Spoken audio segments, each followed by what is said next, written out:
This is going to be a video tutorial on how to enable or disable dark mode on the Signal app using an iPhone. Let me jump over to my phone here.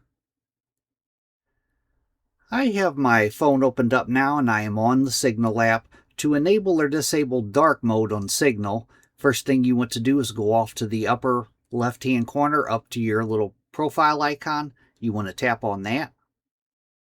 Then you want to tap on Settings.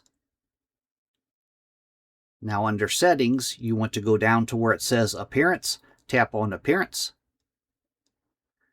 And then right up top here, your theme. As you can see, mine is currently set to whatever my system is, but if I tap on that, you can change it to System, Light, or Dark.